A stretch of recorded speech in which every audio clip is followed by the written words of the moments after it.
Hi friends, another event sesh with Goddess J. This one is actually inspired by a very beautiful event that occurred to me today.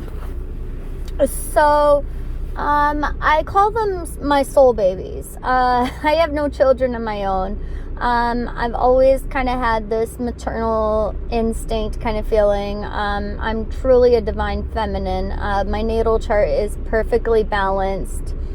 60-40, which is divine feminine. So I think it's actually like 65-35, so I have to tap a little bit more into my masculine side for me to be a fully balanced divine feminine. And that's not really that hard when my top 3 signs, sun, moon, and rising, are all in masculine placements: Aquarius, Aries, and Libra. But I was talking to one of my soul babies today, and she's like in her early 20s, and she's going through a twin flame dynamic, and this is super, super difficult. I mean, a lot of people, when they're in like these toxic connections, first off, we have to decipher, is this a soulmate connection? Is this a karmic connection? Is this a past life? You have to close out some cycles. And then there's a twin flame connection. My goodness, how to word twin flame connections. It's not all rainbows and sunshine like most things. So soulmate connections, my husband and I are soulmates.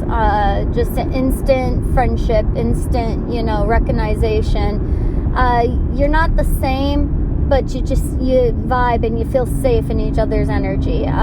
We've been together more than 13 years now, so we've always had this friendship from the very start. Well, one of my soul babies, she's going through a twin flame connection, and these are so ucky. It's just, my thing that I wanted to address is when to let go. Twin flame connections, there is a runner-chaser dynamic. One person tends to chase, the other person tends to run. It goes back and forth. These are very old soul tie connections from very past lives. This is the other side of your soul. The light to your dark, the dark to your light, the other half of you.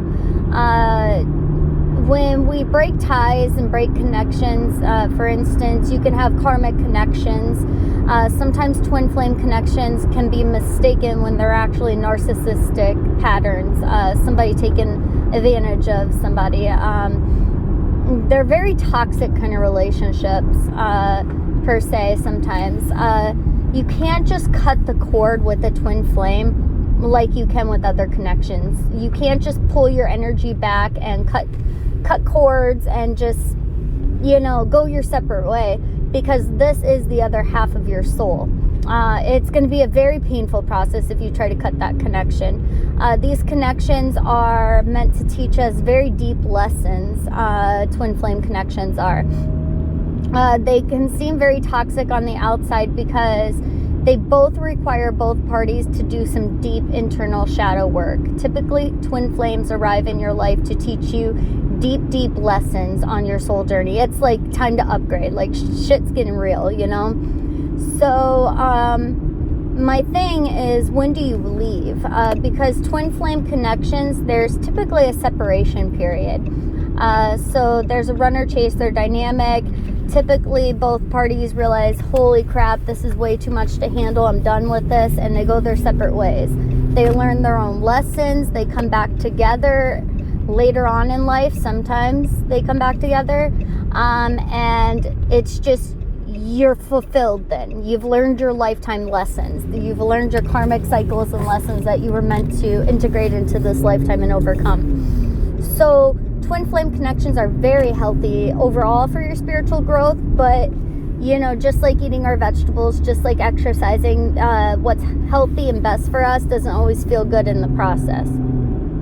So while this twin flame comes into your life and they stir up all of these shadows and all of these dark aspects of your soul, and it feels like every secret that you've never bared to another person is coming to the forelight, It feels like, you know, every insecurity of yours, you know, every abandonment issue, everything has to be addressed, because there cannot be any blockages in a true twin flame connection. You're two parts of a soul. So for you to be completely fulfilled, you have to work through those shadows.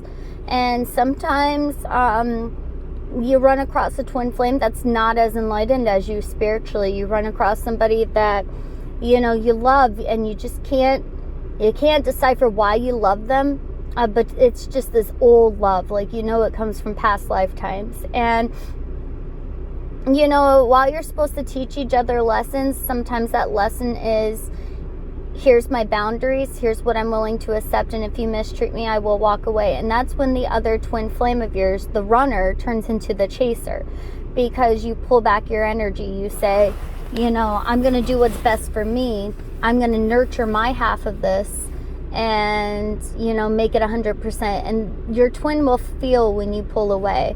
You can't break this connection. It gets really deep. I encourage you to look up twin flame connections, soulmate connections, karmic connections.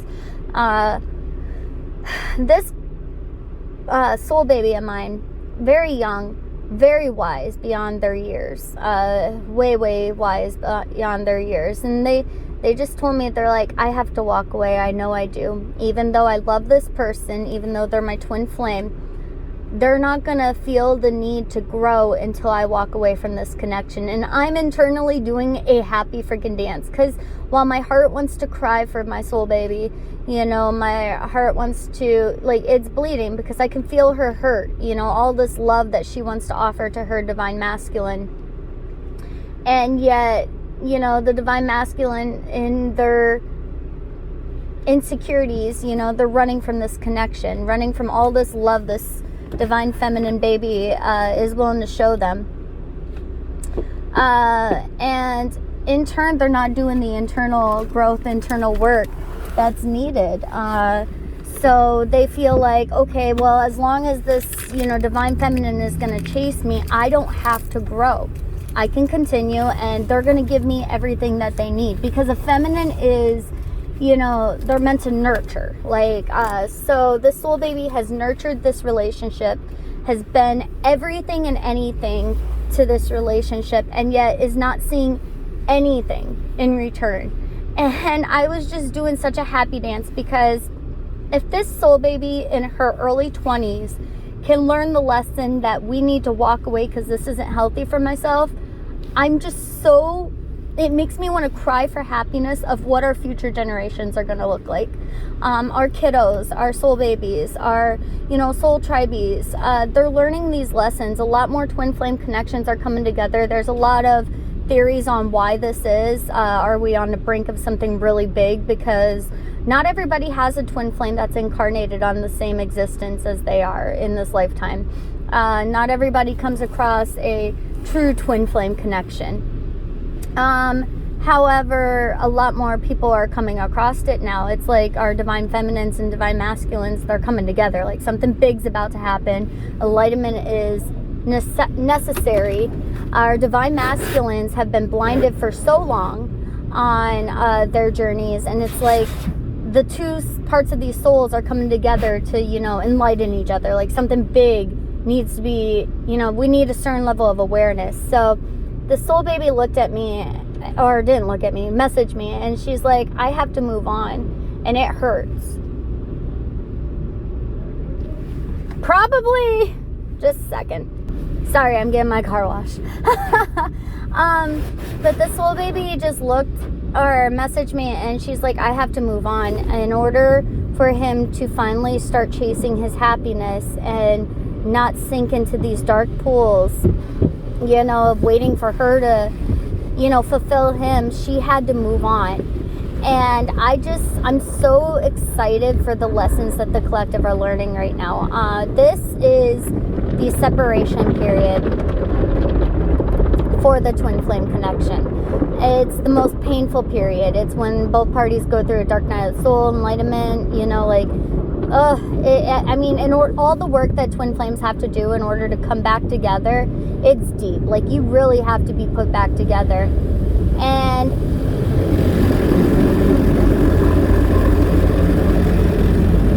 washed in my car. I love this part.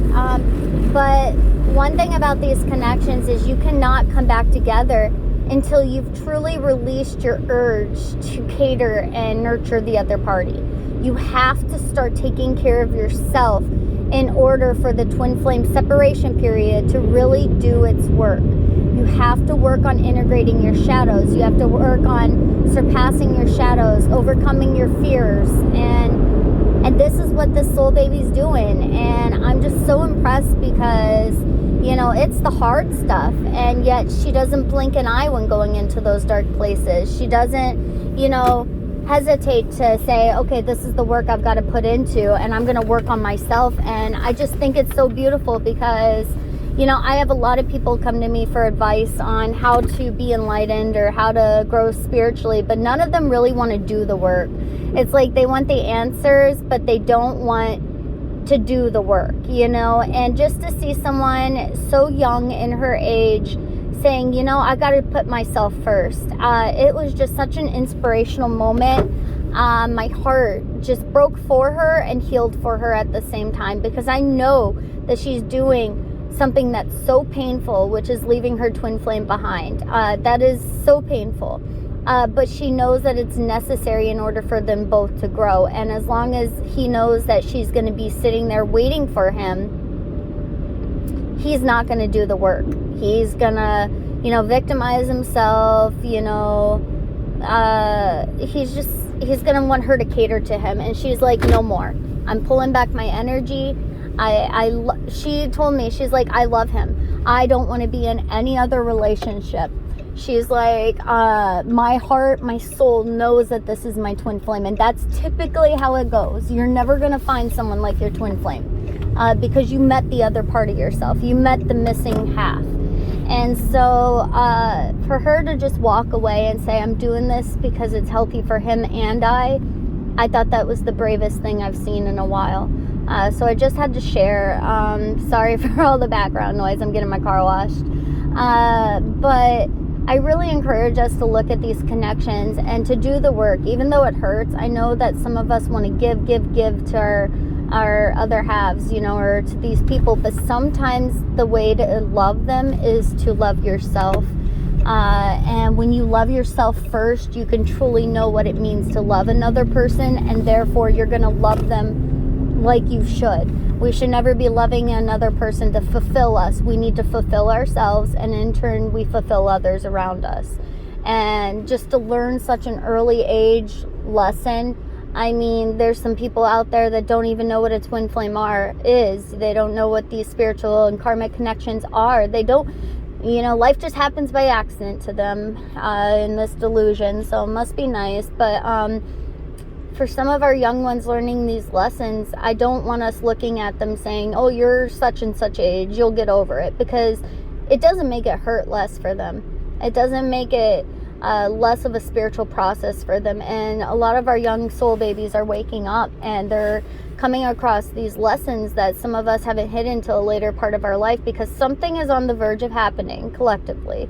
And there's so much going on. I mean, train derailments, wars, everything's heating up, food shortages, I don't know, but don't dissuade our babies, you know, and say, oh, you'll get over this, because sometimes the best way to look at it and to advise them is, hey, what's best for you?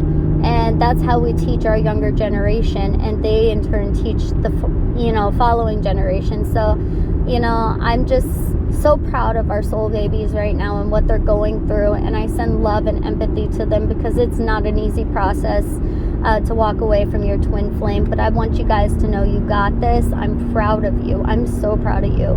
I send you off with love and light, and I'll see you next time. Bye, friends.